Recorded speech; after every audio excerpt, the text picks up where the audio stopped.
बिस्मिल्लाहिर्रहमानिर्रहीम। अस्सलामुअलैकुम। सिरात मुस्तकीम सऊदी न्यूज़ चैनल में आप सबको खुश आमदीद कहा जाता है। आज 3 मई 2022 है। आज की अहम तरीन ख़बरों का आगाज़ इस कुरानी आयत के तर्जुमे से किया जाता है। इरशाद बारी ताला है, बड़ी ख़राबी है नाप तोल में कमी करने वालों की, कि जब लोगों से नाप कर लेते हैं तो पूरा पूरा लेते हैं, और जब इन्हें नाप कर या तोल कर देते हैं तो कम कर देते हैं। क्या इन्हें अपने मरने के बाद जी उठने का ख्याल नहीं इस अजीम दिन के लिए, जिस दिन सब रब्बुल आलमीन के सामने खड़े होंगे। अल्लाह रब्बुल इज़्ज़त इन कुरानी आयात को समझकर इन पर मुकम्मल अमल करने की भी तौफीक अता फरमाए, आमीन। दोस्तों, आज की वीडियो में काफ़ी अहम मालूमात हैं। वीडियो मुकम्मल देखिएगा, लाइक करके शेयर भी कीजिएगा।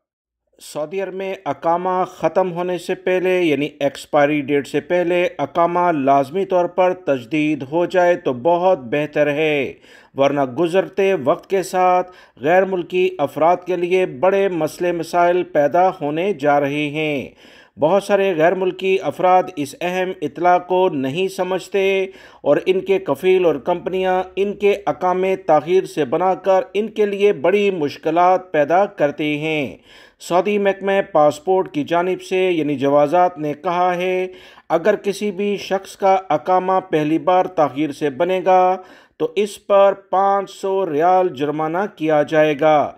दूसरी दफ़ा भी अगर अकामा ताख़ीर से यानी तारीख़ ख़त्म एक्सपायरी डेट ख़त्म होने के बाद तजदीद किया जाएगा तो इस लिहाज से गैर मुल्की का अकामा ख़तरनाक जोन में दाखिल हो जाएगा, जिस पर तीसरी दफ़ा अगर यही हरकत दोहराई जाती है तो इस गैर मुल्की का अकामा नहीं बनेगा, बल्कि जवाज़ात अपने इख्तियारात इस्तेमाल करते हुए इस शख्स का खरूज नहाया यानी फ़ाइनल एग्ज़िट लगा देगा। दोस्तों, कफ़ील और कंपनियों को तो दूसरा वीज़ा लेने में कोई मुश्किल नहीं, मगर आप हज़रात जो गैर मुल्की भाई रोज़गार के लिए सऊदी अरब में मौजूद होते हैं, कफ़ील कंपनियां अगर आपका अकामा देर से बनाती हैं तो याद रखें ये आपके लिए बड़े मसले मसाइल पैदा कर देती हैं। जवाज़ात तीसरी दफ़ा ताख़ीर होने पर गैर मुल्की का अकामा तजदीद करने की बजाय इसका फ़ाइनल एग्ज़िट लगा देता है। ये इस वजह से कि जवाज़ात में वाज़ेह क़वानीन हैं कि अगर 2 बार किसी भी कफ़ील कंपनी ने किसी भी वर्कर का अकामा ताख़ीर से बनाया तो इसकी गुंजाइश है, मगर तीसरी बार इसका मतलब यह है कि इस वर्कर की इनको कोई ख़ास ज़रूरत नहीं। लिहाजा गैर मुल्की भाइयों को इस वीडियो के ज़रिए यही मशवरा दूंगा कि पहला अकामा ही ताख़ीर से बनने से गुरेज किया जाए और अपने कफ़ील और कंपनियों को लाजमी तौर पर वक्त से पहले बनाने के लिए कहा जाए। 500 या 1000 रियाल की आपको फ़िक्र नहीं होनी चाहिए। कफ़ील और कंपनियों को प्रेशर दें कि वो आपका अकामा लाजमी तौर पर वक्त के लिहाज से तजदीद कराएँ। सऊदी वज़ारत हज उम्रा की जानिब से कहा गया है कि बैरून मुल्क यानी सऊदी अरब से बाहर से उम्रा सीज़न का इख्तिताम 30 शवाल को कर दिया जाएगा। इस दौरान बैरून ममलिकत से उम्रा ज़ायरीन आ सकते हैं। यकम ज़िलक़द से हज सीज़न की तैयारियों का आगाज़ होने पर उम्रा वीज़ों का इजरा रोक दिया जाएगा।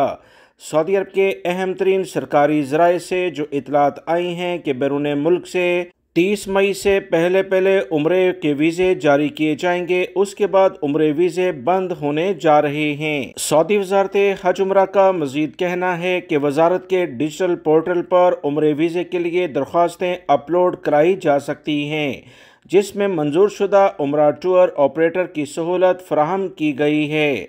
वाज़ेह रहे गुज़िश्ता 2 साल से कोरोना वायरस के बायस बैरून मुल्क से उम्रा और हज पर आने के लिहाज से पाबंदियाँ आई थीं, जबकि अल्हम्दुलिल्लाह इस साल से उम्रा और हज के वीज़े आसानी से जारी किए जा रहे हैं। लिहाजा वो गैर मुल्की भाई जो उम्रे के लिहाज से सऊदी अरब आना चाहते हैं तो 30 मई तक अपने तमाम उम्रे से मुतल्लिका डॉक्यूमेंट्स अपलोड कर दें ताकि आपको उम्रे का वीज़ा जारी किया जा सके। सऊदी अरब में रहने वाले तमाम सऊदी शहरी और गैर मुल्की अफराद जो उम्रा करना चाहते हैं, एतमरना या तवक्कलना ऐप्स के ज़रिए 30 मई के बाद भी आप उम्रे का परमिट हासिल कर सकते हैं। जहां तक अंदाज़ा है 15 ज़िलक़द तक ये सहूलत मौजूद रहेगी, लिहाजा उससे पहले पहले उम्रे की सआदत हासिल कर लें तो ज़्यादा बेहतर है। रियाद में पुलिस ने आतिशी असले का आज़ादाना इस्तेमाल करने वाले सऊदी शहरियों को गिरफ्तार कर लिया है। रियाद रीजन में बनी तमीम होता बिन तमीम के इलाके में हवाई लेवल पर आतिशी असला इस्तेमाल किया गया, जिससे इलाके में खौफ व हरास फैल गया।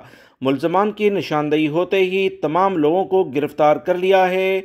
इनके केस को सऊदी पब्लिक प्रोसिक्यूशन के हवाले मज़ीद कार्रवाई के लिए भेज दिया गया है। याद रखें, सऊदी अरब में किसी भी लेवल पर आतिशी असले का इस तरह से इस्तेमाल और उसके बाद वीडियो बनाकर सोशल मीडिया पर शेयर करना एक बड़ा जुर्म है। सऊदी अरब में पाकिस्तानी सफ़ीर अमीर खुर्रम राठौर ने ईद उल फितर की मुबारकबाद पेश करते हुए कहा है कि ईद हमारी मजहबी सकाफ़त का एक अहम दिन है, जिस पर वो पूरी उम्मत मुसलमान को मुबारकबाद पेश करते हैं। सऊदी अरब में मुकीम लाखों पाकिस्तानियों को भी ईद की दिली मुबारकबाद पेश की जाती है और हमें पाकिस्तान सऊदी ताल्लुकात समेत दोनों ममालिक की तरक्की में अहम किरदार अदा करना चाहिए। सऊदी महकमा मौसमियात की जानिब से कहा गया कि ईद के दूसरे और तीसरे रोज़ भी सऊदी अरब के मुख्तलिफ इलाकों में गर्दो गुबार का तूफ़ान रहेगा, जिसमें ख़ास तौर पर कसीम और रियाद के इलाके मुतासर हो सकते हैं। सऊदी महकमा मौसमियात ने कहा कि जज़ान, असीर और मक्कातुल मुकरमा के मुख्तलिफ इलाकों में बारिशें मुतवक्का हैं। नशेबी इलाकों में जाने से गुरेज किया जाए, क्योंकि सैलाबी सूरत हाल रोनुमा हो सकती है।